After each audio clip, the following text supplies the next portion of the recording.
नमस्ते दोस्तों।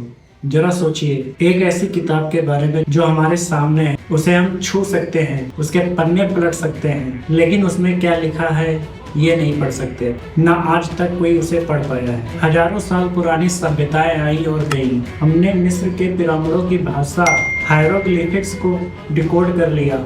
हमने प्राचीन लिपियों को पढ़ लिया, यहाँ तक कि हम एलियंस के सिग्नल को भी समझने की कोशिश कर रहे हैं। लेकिन हमारी ही धरती पर एक ऐसी किताब मौजूद है जो पिछले 600 सालों से इंसान के हर ज्ञान, हर विज्ञान और हर कंप्यूटर को चुनौती दे रही है। इस किताब में ऐसे पौधे बने हैं जो इस धरती पर कहीं नहीं मिलते। इसमें ब्रह्मांड के ऐसे नक्शे हैं जो समझ से बाहर हैं, और इसमें लिखी गई भाषा वह शायद किसी दूसरी दुनिया की है या फिर किसी पागल जीनियस का सबसे बड़ा मजाक। आज हम डिकोड करेंगे वायनिक मैन्युस्क्रिप्ट नाम की इस पुस्तक को, जिसे आज तक दुनिया का कोई इंसान, कोई विज्ञान, कोई कंप्यूटर, कोई एआई टूल्स नहीं पढ़ पाया। दुनिया की सबसे रहस्यमय किताब, क्या यह किसी का खोया हुआ ज्ञान है या इतिहास का सबसे बड़ा धोखा?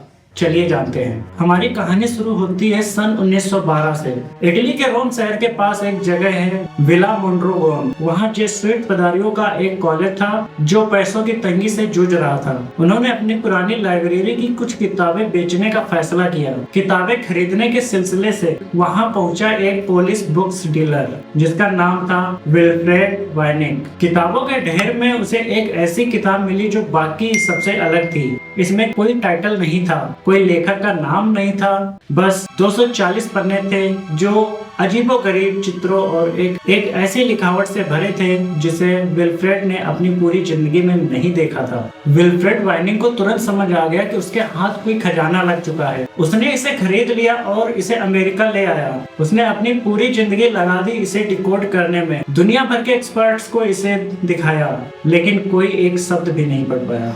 और उन्हीं के नाम पर इस किताब का नाम पड़ा द वायनिक मैन्युस्क्रिप्ट। लेकिन दोस्तों, ये किताब 1912 में नहीं लिखी गई थी। जब वैज्ञानिकों ने इसका कार्बन डेटिंग टेस्ट किया तो परिणाम चौंकाने वाले थे। ये किताब कागज पर नहीं बल्कि वेलम पर लिखी गई है जो बछड़े की खाल से बनता है। कार्बन डेटिंग से पता चला कि यह लगभग 1404 से 1438 के बीच की है, यानी यह किताब 15वीं सदी की शुरुआत में लिखी गई थी, आज से लगभग 600 साल पहले।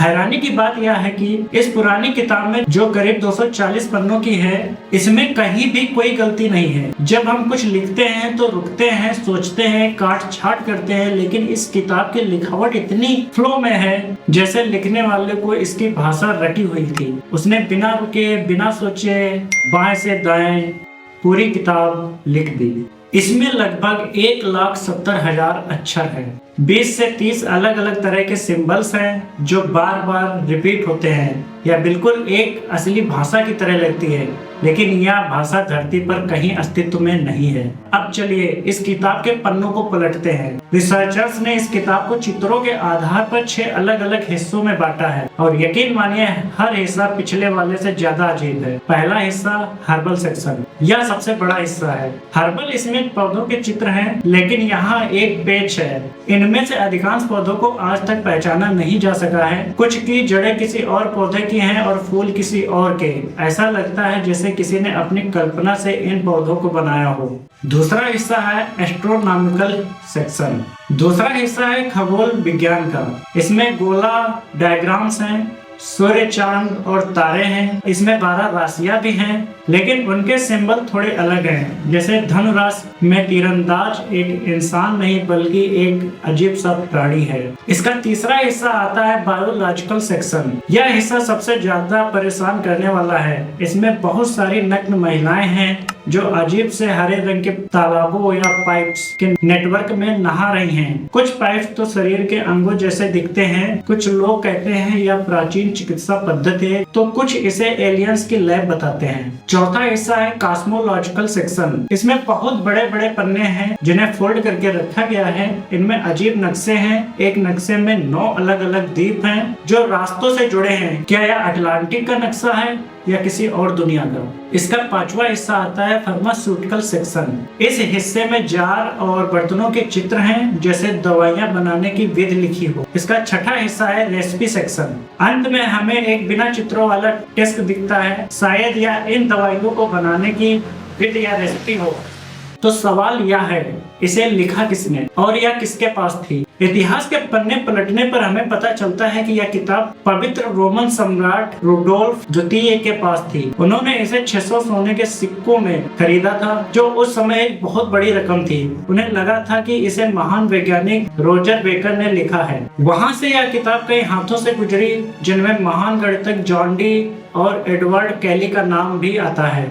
कुछ लोग कहते हैं कि एडवर्ड कैली ने ही राजा को ठगने के लिए यह नकली किताब बनाई थी। 1666 के आसपास यह किताब पादरी अथानासियस किरचक को भेजी गई ताकि वे इसे डिकोड कर सके, लेकिन वो भी फेल हो गए। फिर यह किताब 250 सालों के लिए गायब हो गई, जब तक कि वायनिक ने इसे नहीं ढूंढ लिया। आपको जानकर हैरानी होगी कि पहले और द्वितीय विश्व युद्ध के दौरान अमेरिका और ब्रिटेन के सबसे बड़े कोड ब्रेकर्स, जिन्होंने नाजी जर्मनी के एनिग्मा कोड को तोड़ा था, यहाँ तक कि आधुनिक कंप्यूटर के जनक एलन ट्यूरिंग की टीम ने भी इसे डिकोड करने की कोशिश की, लेकिन नतीजा सिर्फ 0 रहा।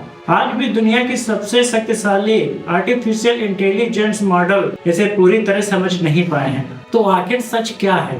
वायनिक मैन्युस्क्रिप्ट को लेकर मुख्य रूप से 3 थ्योरीज हैं। पहली थ्योरी है सिफर थ्योरी। इसमें माना जाता है कि यह एक वास्तविक भाषा है जिसे कोड में लिखा गया है ताकि चर्च या राजाओं से गुप्त ज्ञान को छिपाया जा सके। दूसरा आता है धोखा। इसमें कहते हैं यह सिर्फ एक बहुत ही महंगा और विस्तृत मजाक है। शायद विल्फ्रेड वायनिक ने खुद इसे बनाया हो या 15वीं सदी के किसी ठग ने राजा को मूर्ख बनाकर पैसे ऐंठने के लिए इसे बनाया हो। तीसरी थ्योरी है ग्लोसोलालिया। इसमें कहते हैं यह किसी ऐसे व्यक्ति ने लिखा है जो मानसिक रूप से अस्थिर था और जिसे लगता था कि वह ईश्वर की भाषा लिख सकता है या लिख रहा है। आज यह किताब येल यूनिवर्सिटी के विनिके लाइब्रेरी में सुरक्षित रखी है, जिसे MS 408 के नाम से जाना जाता है। आप चाहें तो इंटरनेट पर इसके पन्ने देख सकते हैं। शायद इसका मतलब बहुत साधारण हो, शायद यह सिर्फ औरतों की हेल्थ गाइड हो, या शायद इसमें वो राज छिपे हैं जिनके लिए दुनिया अभी तैयार नहीं है। आपको क्या लगता है, क्या हम कभी वायनिक मैन्युस्क्रिप्ट को पढ़ पाएंगे? कमेंट्स में अपनी राय जरूर बताएं।